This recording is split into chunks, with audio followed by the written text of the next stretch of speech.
handle the truth. Hi everyone, this is Tim with Online Big Blue, bringing you the best in New York Giants sports talk entertainment. We're bringing you all the truth Giant fans can handle, and sometimes for some that's not a lot. I want to talk about the 2022 season. Don't want to get into the record, don't want to get into the free agency, don't want to get into the draft just yet. Want to get into what this season may potentially look like. Going by listening to some of the things from the press conference from Brian Dable, some of the things that Shane has said, some of the things that Mara has said, it's leading to the possibility and probably the right conclusion that the Giants may be punting on the 2022 season. Now, it should be not be expected from Giant fans because of the fact that the cupboard is bare.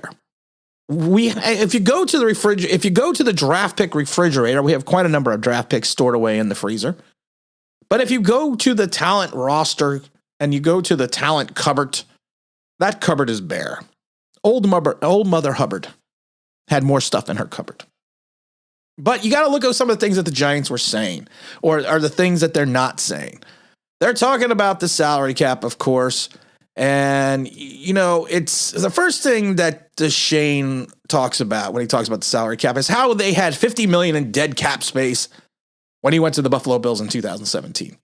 There's a couple things that Shane kind of leaves out of that conversation when he speaks about his Buffalo Bill days.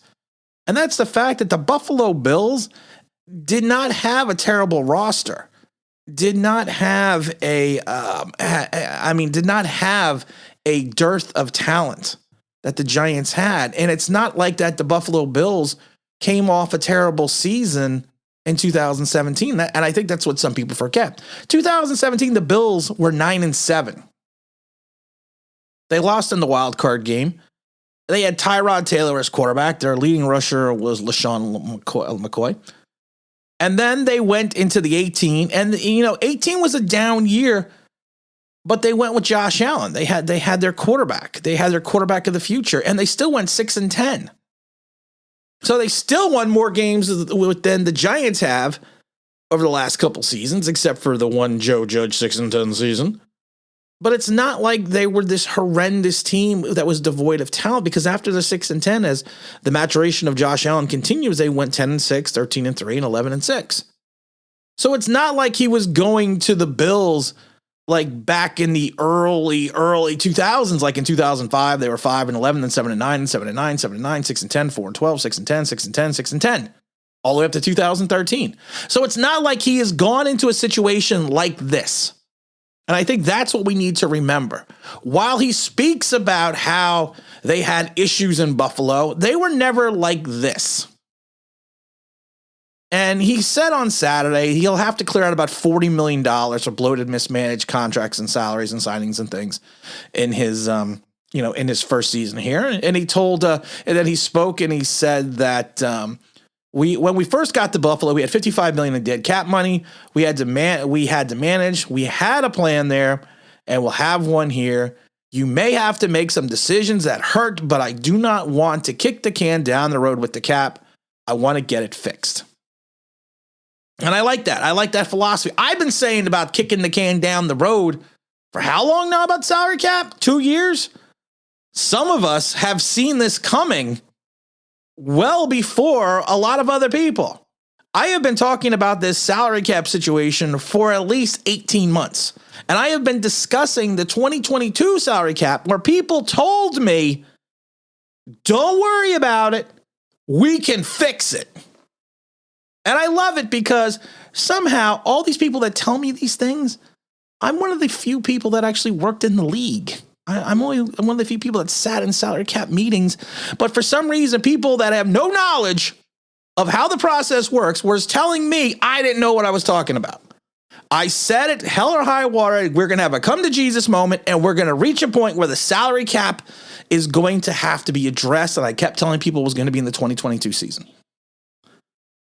So I'm not saying, and I think Shane's got the right idea. Let's fix the cap. Let's fix the situation.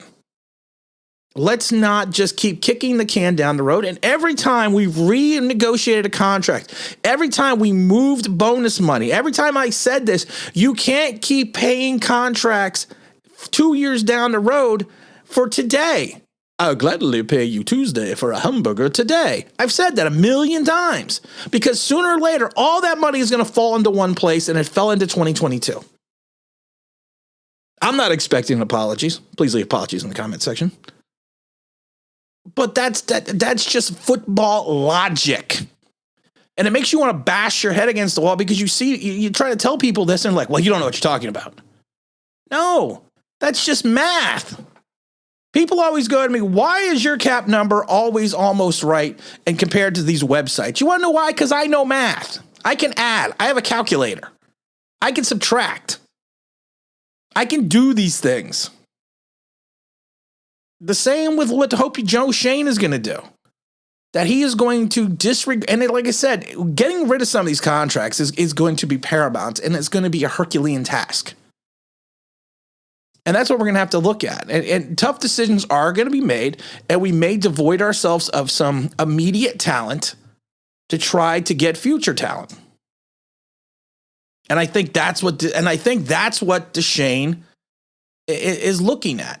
And I think that's what we have to hope that he addresses. Because, there were some people that I talked about for getting rid of James Bradberry.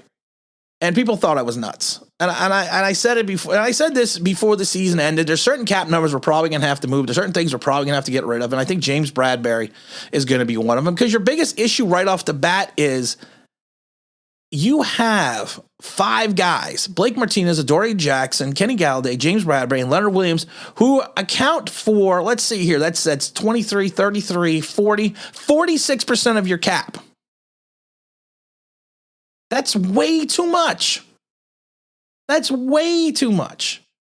And you're going to have to look at James Bradberry because, like I said, he's got a $21 million cap hit. But if you get rid of if you get rid of him, you're only going to take a dead cap number of $9 million. And then you have to look at the post-June first cuts and the pre-June first cuts as well. But we're not going to get into that. But he's got a huge task because you got some bad contracts. You got some bad contracts with some terrible dead cap space. And you hope that he is, and I think he will be I think he seems to be the guy. Well, I've said it before. I don't think he's as Joe Shane is. He's as media savvy as you would like him to be. But I don't care if my GM is media savvy or not. I want my GM to do his job. I want my GM to look at the fact that we have dead cap space numbers in 35 million, 23 million, 19 million, 18 million, 11 million, 11 million, 9 million. I want him to look at that and see those numbers of all that dead cap space that we may have to try to get rid of. Because there's guys that we're going to have to cut. And like I said, it may devoid the team of talent in the short term, but you have to hope in the long term that it allows us to get back to where we were. And like I said, you have to like the fact that Shane has said multiple times he wants to build this organization through the draft. And that's the way you want to go. You want to build this organization through the draft as best as you possibly can. Now, I know a lot of people are talking about Daniel Jones and the 2022 season. I know John Mara is coming out and said that he doesn't feel that he feels that neck injury is a non-factor for Daniel Jones. How the hell can you say that when you're looking at this kid not coming back to August? Yeah, he goes, so our medical people are confident that his neck will be a non-factor. Are these the same medical people that kept sending him out for second opinions? Are these those guys as well? And then he basically said that he'd be surprised if he wasn't the starter next season. Okay, that's great. And I know Mara, Shane, and Dable appear to be kind of lockstep when it comes into Daniel Jones. That they love him and they basically said they love him and they intend on writing out things with him under center. To me, that's general manager coach speak. Because you don't know. You have no idea we still have not any, we don't really have a full clue of what Brian's philosophy is going to be, his offensive philosophy. And we'll come to that and we'll get to that. But we have to make sure that he has the philosophy. We don't know what his plan says because honestly, he is not going to use Daniel Jones like he used Josh Allen. That would be stupid because he's not Josh Allen. And all the comparisons to Josh Allen are idiotic. There are no comparisons to Josh Allen because he's not even close. He's not Byron Allen. I'll give you time to Google that. But you know what? Like I said, it's going to be, I think realistic expectations need to be set for 2022. And I think they need to be set early.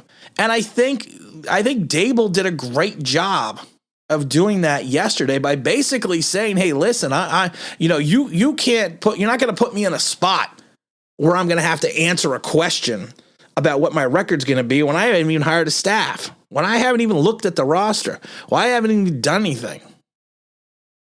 And I think that was a great way to start a press conference. And I think that's the way the Giant fans have to look at it. And the Giant fans have to be something that they're not. And that's patient.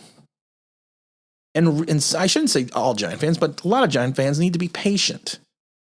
You need to be realistic and set realistic expectations. And I think that will make, to me, that'll make the season more tolerable by understanding that, we're only in February. So let's realistically set the expectations for September by understanding what the team is now and understanding what the team may be by the time we roll into training camp and training camp breaks. Have a big show today at 4 p.m. with the Dahmer. Talking all everything Giants, talking everything about this offseason. We're not going to do a video every time the Giants hire a coordinator because I don't do things for the likes, the clicks, the bleeps, and the boops. I like to build content that actually makes sense because honestly, people aren't going to know. And I love when people try to put on Twitter, try to put their stamp on things like, well, this guy's going to be great. We hired this offensive line coach. He's going to be awesome. Yeah, we thought Mark Colombo was going to be great too. We don't know, guys. We're not in the NFL circles. We don't know these things. So we're not going to do a video every time they hire a coordinator, but we will do our daily videos every day at 11:30. Like I said, today at 4 p.m. Eastern Standard Time, we'll be hanging with the Dahmer, talking everything Giants is February 1st. And again, this is Tim with Online Big Blue, bringing you the best of New York Giants sports talk and entertainment. And as always, if you could if you subscribe, ring the bell, that'd be awesome.